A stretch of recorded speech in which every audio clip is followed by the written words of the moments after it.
அடிச்சுட்டே இருக்கு. எடுக்க ஒரு மாதிரி வெக்கமாக இருக்கே. எடுக்கணுமா வேண்டாமான்னு வேற தெரிய மாட்டேங்கி.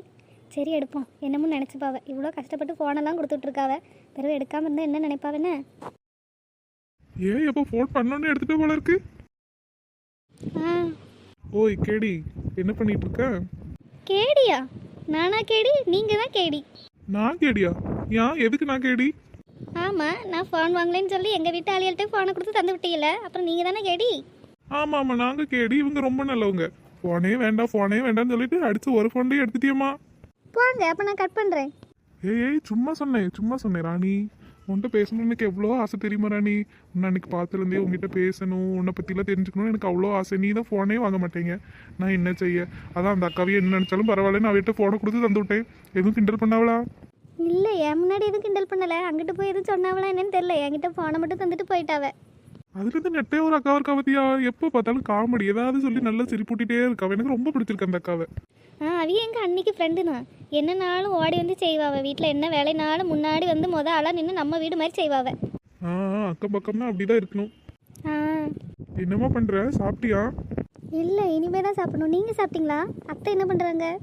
என் தங்கம் ஏன் இன்னும் சாப்பிடாம இருக்கு? சாப்பிடலாம்ல, காலையில இவ்வளோ நேரம் ஆயிட்டலாமா? ஏன் சாப்பிடாம இருக்க? ஏய் அப்பா, என்ன அக்கறை? இப்போ தான் இருக்கும் இந்த அக்கறையில். கல்யாணத்துக்கு அப்புறம் எல்லாரும் மாறிடுவாவ. கல்யாணத்துக்கு அப்புறம் இப்படிலாம் கேட்பீங்களா என்ன சாப்பிட்டியான்னு? இல்ல, கேட்க மாட்டேன். கேட்க மாட்டீங்களா? ஆமா, நானே எடுத்துட்டு வந்து ஊட்டி விடுவேன். கேட்கலாம் மாட்டேன். எம்மாடி போதும் சோப்பு போட்டதெல்லாம். ஏற்கனவே வழுவிட்டு தான் இருக்குது. இதில் சோப்பு வேற ரொம்ப அதிகமாக போடுதாவ. என் தங்கத்துக்கிட்ட போய் நான் சோப்படுவேன்னா? உண்மைதான் ராணி சொன்னேன். உன்னை எனக்கு எவ்வளோ பிடிச்சிருக்கு தெரியுமா? உன்னை எனக்கு ரொம்ப பிடிக்கும். எதுக்கு உங்களுக்கு என்ன இவ்வளோ பிடிச்சிருக்கு? நீங்கள் உங்களுக்கு இருக்க வசதிக்கும் இதுக்கும் நான் ஒன்றுலேயுமே ஆக மாட்டேன்ல. உங்களுக்கு எதுக்கு என்ன இவ்வளோ பிடிச்சிருக்கு? ஏன் ராணி, காசு பணம் இருந்து என்ன செய்ய? சந்தோஷமான வாழ்க்கை தானே வேணும். உன் பொறுமையான குணமும் 2 வார்த்தைக்கு மேலே அதிகமாக பேசவே மாட்டேங்க. அதெல்லாம் பார்க்கும்போதே எனக்கு உன் மேலே அவ்வளோ ஆசையாக இருக்குன்னு எவ்வளோ பிடிக்கும் தெரியுமா? எங்கே நான் பேச மாட்டேனா? எங்கே நான் நல்லா பேசுவேன். அப்படி இப்படி நான் பேச மாட்டேன்னு நினச்சது ஏமாந்துடாதீங்க. நான் நல்லா பேசுவேங்க. அது இப்போ தெரிஞ்சிட்டுல. உங்களுக்கு பிடிச்ச சாப்பாடுலாம் எனக்கு சொல்லுவீங்களா? நான் அதெல்லாம் சமைச்சு படிக்கணும்னு நினைக்கேன். உங்களுக்கு பிடிச்சதெல்லாம் சமைச்சிட்டு வந்தால் தானே உங்களுக்கு செஞ்சு தர முடியும். நீங்கள் சொல்கிறீங்களா உங்களுக்கு என்னென்ன சாப்பாடு பிடிக்கும்னு? ஏன் பொண்டாட்டி என்ன சமைக்க சொல்லி எல்லாம் கஷ்டப்படுத்துவேனா? அதுக்கெல்லாம் ஆள் இருக்காங்க ராணி. ஏன் பொண்டாட்டி அடுப்பு பக்கத்துலேயே விட மாட்டேன். பொண்டாட்டியா? ஓய், என்ன சவுண்டே காணோம்? எதுவும் கோவமா? இல்லை, கோவம்லாம் இல்லை. அப்புறம் என்ன வெக்கமா? நீங்கள் போங்க, சும்மா ஏதாவது சொல்லி கிண்டல் பண்ணுவேன். நான் வைக்கட்டுமா? நாளைக்கு பேசுவேன். ஏய் ராணி, ஃபோன் எங்கேயும் வச்சிடாத. ரொம்ப நாள் கழிச்சு இன்னைக்கு தான் நானே உன்ட்ட பேசுகிறேன். கொஞ்ச நேரம் பேசு ராணி, ப்ளீஸ் ராணி. ஃபோனை வைக்காத ராணி. இப்போ பேசுங்கிறிய. இன்னும் கொஞ்ச நாள் கழிச்சு கொஞ்ச நேரம் வாய முடின்னு சொல்ல போறிய பாருங்க. சொல்லும்போது பாப்போம். நீ இப்போ என் கூட கொஞ்ச நேரம் பேசு ராணி. ஃபோனை வைக்காத ராணி. உன்ட்ட பேசுறதுக்காக நான் எவ்வளோ கஷ்டப்பட்டிருக்கேன் தெரியுமா? அந்த அக்காவையும் ஃபோனையும் வாங்க மாட்டேன்ட்டாவ. நான் கெஞ்சி கூத்தாடி ஃபோனை கொடுத்து விட்டுருக்கேன். கொஞ்ச நேரம் என் கூட பேசிட்டு அப்புறம் போயின. சரி சொல்லுங்க. ஏ தண்ணி தூக்குற தங்க ரதமே, உன்னை தூக்கிட வரலாமா? தண்ணி பானைக வச்ச இடத்த மாமா பார்வைகள் தொடலாமா? யா குலுங்குது இடுப்பு, குளிருது நெருப்பு, பக்கம் வந்து தொடலாமா? ஏ தண்ணி தூக்குற தங்க ரதமே, உன்னை தூக்கிட வரலாமா? இழிச்சக்கா, என்ன இந்த பயில மாட்டை இப்படி வழியில கட்டி போட்டிருக்காவ? முட்டிக்கிட்டி தள்ளிட்டுனா என்ன செய்ய? கீழே விழுந்துட்டோம்னா அது வேற பாடு. இந்த கல்யாண சமயத்துல கெட்டி போட்டிருந்தாங்கன்னா நல்லா இருக்கு. இப்படி திறந்து வேற விட்டுருக்காவில, பயமா தான் இருக்கு. கொஞ்ச நேரம் கரையோடி நிப்போமா, கட்டி போடட்டும், அப்புறம் போவோம். ஏக்கா, இந்த முனியாண்டி தோப்புக்குள்ள நல்ல வாழை மரத்துல வாழை மொட்டா பூத்து கிடக்க பார்த்துக்க. போகும்போது 2 எண்ணம் ஓடிப்போமாக்கா.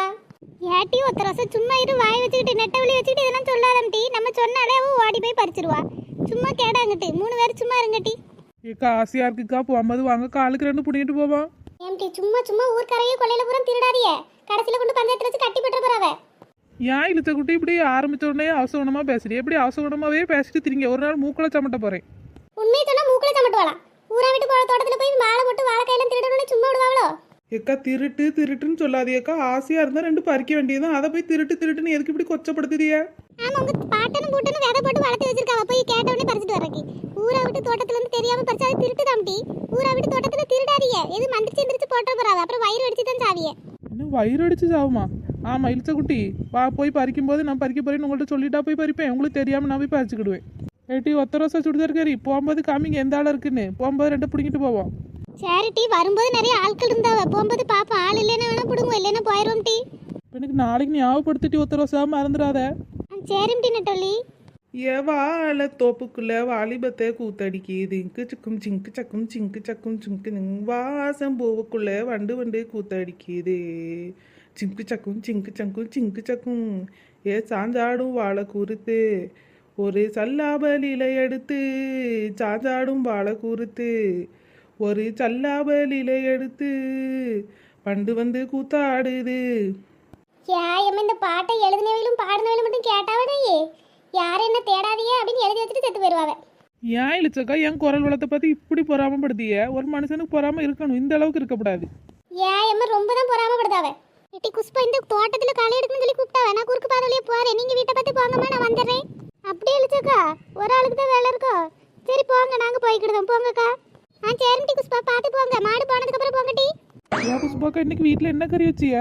இன்னைக்கு நான் எதுவும் கறி எதுவும் வைக்கலம்டி. இன்னைக்கு ராணி வச்சு படிக்கேன்னா கல்யாணம் ஆன போதில் அவளே கறி வச்சு படிக்கேன்னா அதனால விட்டுட்டு வந்துட்டேன். அவள் தான் கறி வச்சிருப்பா. ஏன் இப்போ கல்யாணம்னு பொறுப்பு வந்துட்டோ? ஆமாட்டி, அப்புறம் இங்கேருந்து படித்தாதானே உண்டு. அங்கே போய் மாமியார் மூஞ்சியை பற்றியா அது சும்மாவே ஒரு மாதிரி இருக்கு. அதுகிட்ட போய் படி இதெல்லாம் தெரியலன்னு சொல்ல முடியுமா? அதை இங்கேருந்தே படிச்சுட்டு இருக்கா.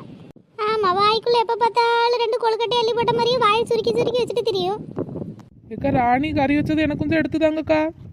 வாம்டி, தண்ணி கொண்டு வீட்டில் வச்சுட்டு வா, எடுத்து தாரேன். சரிக்கா. ராணி தான் எப்படி கறி வச்சிருக்கான்னு சாப்பிட்டு பார்ப்போம். ஆமாம், இல்லைன்னா மட்டும் இவன் வேணான்றோம். யார் கறி வச்சாலும் நீ வாசியில் வாங்கி சாப்பிடுறது தானே. அது என்ன ராணிக்கு ஸ்பெஷலோ? இல்லம்டி, புது பொண்ணு சமைச்சா சூப்பராக இருக்குன்னு சொல்லுவாவ, போய் தின்னு தான் பார்ப்போம். ஆமாம், வாசியில் வாங்கி திங்க இது ஒரு புது ட்ரிக்கு. என்னங்க டீ பின்னாடி ஒரே இடி விழுந்த சவுண்டு. எக்கா இடி உழுகலக்கா, ஒத்த ரோசா விழுந்துட்டா. திரும்பி பாருங்க டீ. கீழே விழுந்துட்டாளா? யாம்டி ஒத்த ரசம் வரப்பு ஓட்ட ஓட்டுட்டு இருக்க, நேரம் வர மாட்டியோ? நெட்டவழி கிண்டல் அடிக்காம தூக்கு நெட்டவழி, அவளே கீழே விழுந்து கிடக்கா. யாட்டி ஒத்த ரோசா சவதி கிடக்குன்னு தெரியுதுல, பார்த்து தான் வர வேண்டியதானே. சவதியில போட்டு சமட்டிக்கிட்டு வாரா.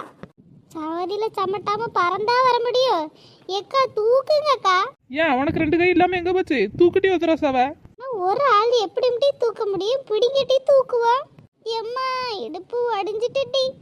உன இந்த கண்ணுல வேற கலர் பூசிக்காவ கீழே விழுந்தா. நானா பூசுறேன், அது தானா வருது. நான் என்ன செய்ய?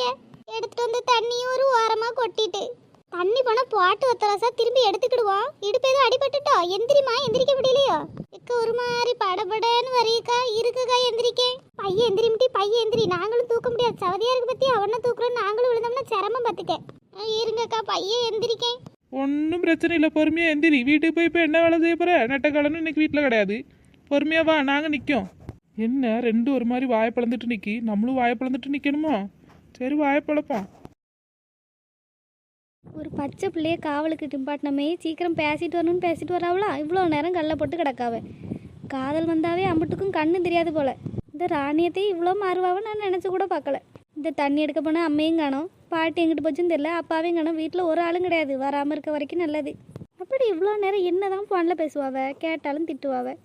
சரி, நமக்கு எதுக்கு இந்த தேவையில்லாத வேலை? நம்ம வேலையை நம்ம செய்வோம். வயிற்றம் வேற பசிக்க மாதிரி இருக்கு. நம்ம போய் சாப்பிட போயிட்டு அந்த நேரத்தில் யாரும் வந்துட்டாங்கன்னா அத்தை வேற மாட்டிப்பா.